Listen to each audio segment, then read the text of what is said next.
ఎందుకంటే మనం SC ST BC మైనార్టీని CM చేయాలనే ఆలోచనతో పార్టీ స్థాపించాం.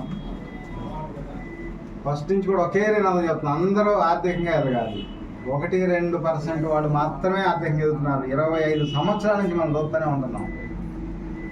అక్కడ రాజధాని తెలంగాణ అంటారు, కాసేపు ఆంధ్ర అంటారు, ఆంధ్ర రాజధాని అంటారు, మళ్ళీ విశాఖరాజధాని. ఇట్లా నాయకులు అందరూ పాత్రే, ఒకళ్ళంటానికి మాత్రం లేదు. టోటల్గా నాయకులందరూ పార్టీలందరూ కూడా కలిసి రియల్ ఎస్టేట్ డ్రామా ఆడుతున్నారు అంతే. ఇది వేరే ఉద్దేశం కాదు నేను అంటాం. కొంచెం వాళ్ళకి కష్టంగా కలగొచ్చు, కానీ నేను ఏ పార్టీని విమర్శించాలి మాత్రం కాదు. కాకపోతే జరుగుతున్న సిచ్యువేషన్ చెప్తా ఉన్నా. ఇప్పుడు హైదరాబాద్లో హైటెక్ సిటీ కాడ 5,000-10,000 పైన పొలాలు కొనుక్కున్నారు. అదే ప్రతి డోకరా గ్రూప్ ఏ గజాలు అన్నాడు అక్కడ ఇచ్చున్నాడు, రాష్ట్రం వెళ్ళిపోయేది, మన హైదరాబాద్ పోయేది కాదు కదా. సరే ఇప్పటికైనా అమరావతిలో అట్లాగే ఇచ్చుంటే పోయిండేది కాదు కదా. కూలింగ్ 5 ఏళ్ళు టైం వేస్ట్ చేశారు. ఇప్పుడు వచ్చి మళ్ళీ 3 రోజులు 5 ఏళ్ళు టైం వేస్ట్ చేశారు. అదే గుంటూరు, మంగళగిరి, తాడేపల్లి, విజయవాడ, గ్రేటర్ అమరావతి చేసి ఉండి చుట్టూ ఒక 1 కిలోమీటర్ అయినా రింగ్ రోడ్డుకి ఆ రోజు పూలింగ్ తీసుకొని ఉంటే, ఈ పూలింగ్కి వెళ్లకుండా భూ సేకరణకి వెళ్ళాలి 1/2 కిలోమీటర్ వెళ్ళిపో. దాంట్లో ఆనాడు గవర్నమెంట్ వాల్యుయేషన్ 4 లక్షలు. గవర్నమెంట్ వాల్యుయేషన్ 4 లక్షలు అయితే 2.5% కడితే 10 లక్షల ఎకరా.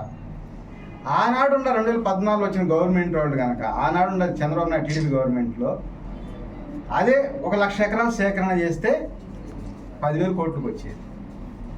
పూలింగ్ కానీ టైం వేస్ట్ అయిపోయింది 5 ఏళ్ళు.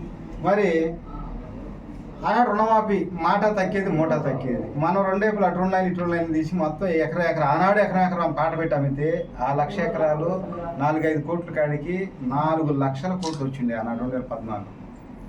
మరి కంపెనీలు ఎన్నో తీసుకురావచ్చు. మనం ఏదో ప్రత్యేక హోదా కోసం వాళ్ళ మీద యుద్ధం చేసి బాంబులు వేసుకోవాల్సిన అవసరం లేదు. ఎందుకంటే ఒక కేంద్రం ఏ పార్టీ అన్నా మనకి ఇచ్చింది తీసుకొని ముందు మన పని మనం చేసుకోవాలి. అభివృద్ధి ఎలా చేసుకోవాలని మనం ఆలోచించి చేసుకోవాలి. పూలింగ్ చేసుకోవడానికి డెవలప్మెంట్ అంటే పొలం పూలింగ్ అంటే డెవలప్మెంట్ అనమాట. డెవలప్మెంట్ తీసుకోవడానికి ఆయన రియల్ ప్రమోటరా. 33 ఎకరాలు వయసు అయిపోయింది, రేపు గెలకపోతే ఓట్లు అయిపోతే ఏమైతే తెలియదు. ఆయన సపోర్ట్ చేసిన వాళ్ళు అప్పుడు సూట్ కేసులు బాబులని అదేంటని ఇబ్బంది పెట్టారు. తెలిసిందే కదా, గెలవడం రాదని మళ్ళీ ఇప్పుడు కలవటం. ఈ విధంగా ఏంటంటే ఎవరి మీద నమ్మకాలు పెట్టుకోకూడదు. మనం ఏం సాధించగలం అని చెప్పి మనం పని చేసుకోవాలి. 5 ఏళ్ళు మనకు ఓట్లు వేసారు ప్రజలు. ఈ 5 ఏళ్ళు మనం బాగా చేస్తే నెక్స్ట్ వేస్తారు, లేకపోతే ఇంటికి పంపిస్తారు. తెలిసి కూడా ఏం చేస్తున్నారు, మళ్ళీ అదే తప్పు చేస్తారు. ఇంకేముంది, నాకు అధికారం ఇచ్చారు, నా మనవదాకా నేనే సీఎం అనుకుంటాను. ఇంకేముంది, నాకు అధికారం ఇచ్చారు 2019 30 ఏళ్ళు నేనే సీఎం. ఏంది ఇదేమో నాశనమాషనా? ప్రజల ఓట్లు ఈ పార్టీ నాయకుల పూర్వీకుల ఆస్తి కాదు. ఆలోచన చేసుకోండి, రాయండి, వాస్తవాలు రాయండి.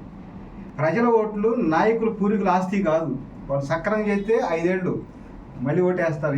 బాగా చేయకపోతే ఇంటికి పంపించేస్తారు. ఎవరైనా సరే, ఆనాడు అక్కడున్న ఎన్టీ రామారావు గారు కూడా ఇదే శాసితి. ఎవరైనా ఈ రాష్ట్రంలో కాదు, ఈ దేశంలో ఎక్కడైనా సరే, ప్రపంచంలో ఎక్కడైనా బాగా చేస్తేనే మళ్ళీ వేస్తారు, అది ఇంటికి పంపిస్తారు. ఆలోచించి మనం పరిపాలన చేసుకోవాలి. ఆయన చేశాడు, ఈయన 33 ఎకరాలు తీసుకున్నాడు కదా, ఇట్లా చేశాడని చెప్పి వాళ్ళ కొడుకేమో లోకేష్ గారు ఆయన చేశాడు. 50 నుంచి పేరుతో అపార్ట్మెంట్ 1200 ఫ్లాట్లు కట్టుకోవడం. కానీ బిళ్ళరా? ఆయన బిళ్ళర్ కాదు కదా, ఒక రాజకీయ నాయకుడు. రాజకీయ నాయకుడు అయినప్పుడు రాజకీయం ప్రజలకు ఏం చేయాలని చూడాలి. అంతేగాని వాడు పోయి 50 నుంచి పేరుతో నేను 2 నిమిషాలు గంట పట్టలేదు 1200 ఫ్లాట్లు అన్నాడు. సీఎం కొడుకు అంటే ఎవరైనా కొంటారు. సీఎం అంటే అధికారం ఉన్నప్పుడు కొనరాయింది. వాళ్ళు వాళ్ళ బినామీలు ఈ రాష్ట్రంలో ప్రజల్ని ఎంత ఏది ఇచ్చి చేస్తున్నారో మీడియా మిత్రులు అందరికీ తెలుసు. కాదు ఎవరు మాట్లాడతలేదు. కానీ నాకు జరిగిన న్యాయం, నేను పావుల డబ్బులు అదిలే పదవికి ఆశపడేవాడిని కాదు, అమ్మకేవాడిని. నేను సింగిల్ పోరాటం చేసుకుంటా, ప్రజల కోసం ఇచ్చిన మాటకు కట్టుబడి పని చేసుకుంటా వస్తున్నా. ఇట్లాగే ఎస్సీ ఎస్టీ బీసీ మైనార్టీల పిల్లలంటే యాప్ లోన్లు పెట్టి వాళ్ళకి 10,000 ఇవ్వటం, 4 సార్లు కట్టినా కూడా అవి తీరవు. మళ్ళీ బెదిరింపులు. వీళ్ళు వెంటనే భయపడి సూసైడ్ చేసుకుంటారు. ఫోటో ఏంది, ఎందుకు జరుగుతుంది? ప్రధాన ప్రతిపక్ష పార్టీ వాళ్ళు కానీ లేకపోతే పాలక పక్షం వాళ్ళకి కానీ బాధ్యత లేదా?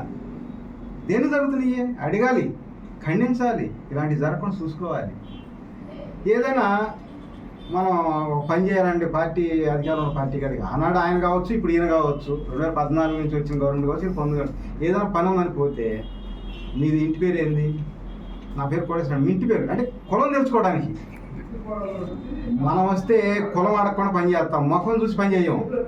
ఎవరు వచ్చినా పని చేస్తాం, ఏ పార్టీలు కూడా పని చేస్తాం. ఇది వాస్తవం, మీ అందరికి తెలీదా?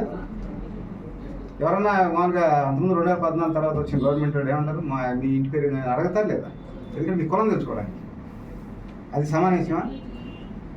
నేనుండా ఎవరన్నా రాని, ఏ పార్టీ వచ్చినా పని చేస్తాం, అందరూ సమానం. ఆంధ్రప్రదేశ్ ప్రజలు అంటే 5 కోట్ల మంది ప్రజలు. 5 కోట్ల మంది ప్రజలు ఒక కుటుంబ సభ్యులు. ఆంధ్ర తల్లి బిడ్డలు 5 కోట్ల మంది ప్రజలు. అన్యాయం అయిపోయాం అక్కడ. హైదరాబాద్ పోగొట్టుకొని ఈ రాజకీయ నాయకుల మూలకంగా ఏ పార్టీ అయినా సరే, అన్ని పార్టీలు అందరూ ఒకటే, ఎవరినంటాం లేదు, అందరూ టోటల్ ఒకటే. రియల్ ఎస్టేట్ చేసుకోవడానికి అక్కడ హైటెక్ సిటీ అన్నారు, తర్వాత తెలంగాణ అన్నారు, తర్వాత ఆంధ్ర అన్నారు, అమరావతి అన్నారు, విశాఖ అన్నారు. ఇవన్నీ రియల్ ఎస్టేట్ రాజకీయం అన్నమాట. 20 ఏళ్ళు చదువుకొని 10-15 ఏళ్ళు జాబులు చేసి పాపం యువత, ఈ అధికార పార్టీ వాళ్ళకి 60%, ప్రతిపక్ష పార్టీ వాళ్ళకి 40% తెలిసింది ముందుగానే. పలానా సాట అవుటర్ రింగ్ రోడ్ వేస్తున్నాం, పలానా సాట హైటెక్ సిటీ కడుతున్నాం, పలానా సాట రాజధాని వస్తుందని వాళ్ళు ముందు తెలుసు. వాళ్ళు టక్కుమని కొనుక్కుంటారు 10 లక్షలు 5 లక్షలు. పాపం వీళ్ళు 20 ఏళ్ళు చదువుకొని 10-15 ఏళ్ళు జాబులు చేసి కూలీ నాలి చేసుకొని తీసుకొచ్చి ఆ ఫ్లాట్ కొంటే వెంటనే తగ్గిపోయింది. వీళ్ళు ఈ ప్రజల సొమ్ము ప్రభుత్వం దోసుకుంటారు కాక ఈ ప్రజలే కూడా దోసుకుంటున్నారు. కష్టం చెమట వచ్చిన రూపాయలు దోసుకుంటారు. ఇవన్నీ ఆలోచించి నా కడుపు మండిపోయి, గుండె రగిలిపోయి, వాస్తవంగా ఏం చేయాలి నేను ఆలోచన చేసి పార్టీ స్థాపించాను. ఇవాళ ఈ 2 సామాజిక వర్గాన్ని, ఈ 2 పార్టీని ఎదుర్కొని మనం రావాలంటే ఒక సామాజిక వర్గంలో ఎవరు రాలేరు. అందుకని నేను ఎస్సీ, ఎస్టీ, బీసీ, మైనార్టీని దఫల వారీగా సీఎం పదవి ఇస్తాను. అందరినీ కోటిస్పులు చేద్దాం. నా కోసం కాదమ్మా, మీకోసం, మీ బిడ్డల కోసం, మీ బిడ్డల భవిష్యత్తు కోసం ఓటేయండి. ఎవరో స్లిప్పులు పంచలేదనో లేదా ఇంటికి రాలేదనో అడగలేదని అనుకోవద్దు. ఎందుకంటే కొత్త పార్టీ కొంచెం తక్కువ మంది కార్యకర్తలు ఉండదు.